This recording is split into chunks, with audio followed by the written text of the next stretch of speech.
Ceramic ઇન્ડસ્ટ્રીમાં આવકવેરાના દરોડા. આવકવેરાની તપાસ બીજા દિવસે પણ યથાવત રહી. દરોડામાં મેટ્રો લેવિસ ગ્રુપમાં 2.5 કરોડની રોકડ હાથ લાગી છે. મોટા પ્રમાણમાં શંકાસ્પદ દસ્તાવેજો પણ હાથ લાગ્યા છે. હજુ પણ 2 દિવસ સર્ચ ઓપરેશન ચાલે તેવી શક્યતા છે. બંને ગ્રુપના 45થી વધુ સ્થળે આવકવેરા વિભાગની તપાસ ચાલી રહી છે. તો મોરબીના સિરામિક ઇન્ડસ્ટ્રીમાં આવકવેરાના દરોડા સતત બીજા દિવસે આ તપાસ યથાવત રહી છે. દરોડામાં મેટ્રો લેવિસ ગ્રુપમાં 2.5 કરોડની રોકડ હાથ લાગી છે. આ ઉપરાંત શંકાસ્પદ દસ્તાવેજો પણ મોટા પ્રમાણમાં હાથ લાગ્યા છે. હજુ પણ 2 દિવસ આ સર્ચ ઓપરેશન ચાલે તેવી શક્યતાઓ છે.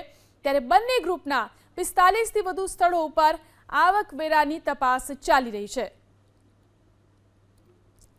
તો મોરબીમાં જે રીતે સિરામિક ઇન્ડસ્ટ્રીમાં આવકવેરા વિભાગના દરોડા અને સતત બીજા દિવસે જે તપાસ ચાલી રહી છે તેમાં મેટ્રો અને લેવિસ ગ્રુપમાં 2.5 કરોડની રોકડ હાથ લાગી છે. હજુ પણ તપાસ ચાલી રહી છે. મોટા પ્રમાણમાં શંકાસ્પદ દસ્તાવેજો પણ હાથ લાગ્યા છે અને હજુ આ તપાસ બીજા 2 દિવસ ચાલે તેવી પણ શક્યતાઓ જોવાઈ રહી છે.